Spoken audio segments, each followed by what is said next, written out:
Hey there, guys. Welcome to the channel. So we've got big news on the Hunter Biden plea deal.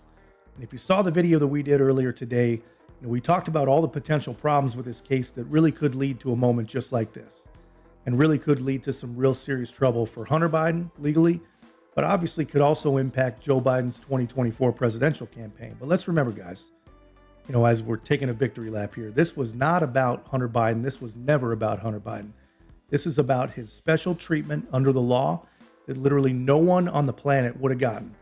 And it's about following his corruption and his overseas crimes anywhere they lead, and especially if they lead to his father, especially if they lead to the White House. It's about alleged crimes allegedly involving his dad. No one cares about Hunter Biden. No one ever did. No one ever will. And, before we get into the details, guys, I want to thank everyone who's been subscribing and commenting. If you haven't already, please like, comment, subscribe, and most importantly, share the Common Sense Garage. Every time you do, a leftist loses their wings. So let's get into this, man. So Hunter Biden appeared in court this morning, ready to plead guilty to federal tax charges and firearms charge. And he was set to accept the plea deal, but Judge Mary Ellen Norieka, she had different ideas. She thought that the plea deal was overly broad and would prevent Hunter from being charged with any future crimes, which the government told her that they were still investigating. So the judge was clear. The plea deal was too protective and she's not going to allow it. Now remember, it's my guess that the government really is not still investigating. I believe that they kept the investigation open and told everyone it was still open so that they could keep the documents and keep whatever evidence they have out of the hands of Congress. It's a government game, I believe. And now it's actually come back to bite him. So Hunter Biden, who was initially this morning going to plead guilty to all charges, had to turn around, I'm sure, very, very angry. Too bad they don't have cameras in there.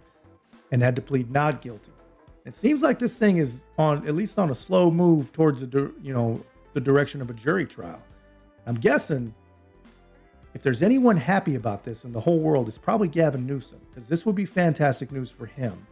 Because I don't know, can you guys imagine an impeached Joe Biden with a son on trial for corruption charges that may actually lead to the president himself for accepting bribes, allegedly, from foreign corrupt governments and foreign businesses? That sounds like, no matter who you are, no matter where the votes come from, that sounds like a pretty long shot for re-election. It's hard to believe, man. I wanted to see something like this, something just, something fair. I wanted to see something reasonable happen. But I really felt like there was no way that was going to happen. I was sure they were going to just walk in, and walk out minutes later.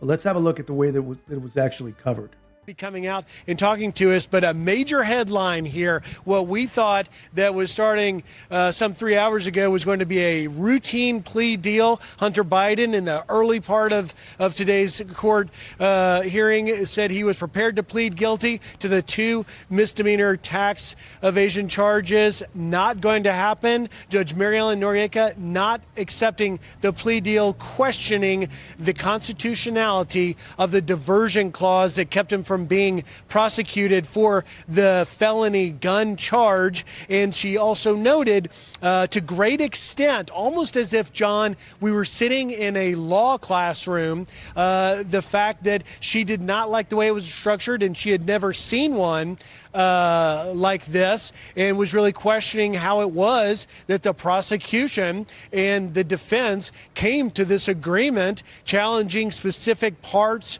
portions, paragraphs of the agreement and the language therein. And that will certainly lead some to comment, particularly perhaps the House Republicans that have been saying from the beginning that this was a sweetheart deal. The judge saying that she was not okay with the diversion clause portion of this plea deal. That is why she is not accepting the plea today. And of course, it comes after we have seen in the last 24 hours quite dramatic developments, namely the House Ways and Means Chairman Jason Smith issuing that amicus brief yesterday, asking the court and the judge to take a look at the testimony we've seen in recent days, the 2 IRS whistleblowers and things of that nature. We really didn't even get to that, but now we know the outcome, and that is there is no agreement to the plea deal. The judge saying she cannot accept it.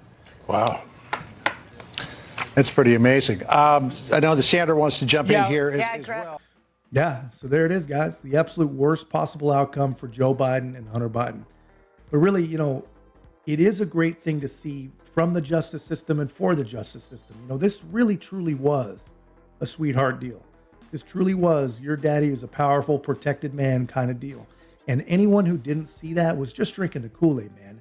Now you have all these people all over the internet very upset, and over the news media, very upset that a judge has spoken and that this deal is no good. In any other circumstance, a deal like that, and they'd be crying white privilege if it was anybody else. Anyway, so now I'm curious, honestly, what's going to happen with Hunter's lawyers? Because if you saw our video earlier, they literally tried to scam and defraud the court last night. And, and I want to know this, did the government really craft a plea deal that would accidentally shield the guy from any further prosecution? It's crazy to think. We absolutely got to get to the bottom of that. That's a wild thing to think. But guys, this is just my take. Let me know your thoughts in the comments. Wanted to give a quick update on this because we've been following it. Please help us out with the algorithm. Make sure you like, subscribe. Most importantly, share the Common Sense Garage, and we'll see you in the next one.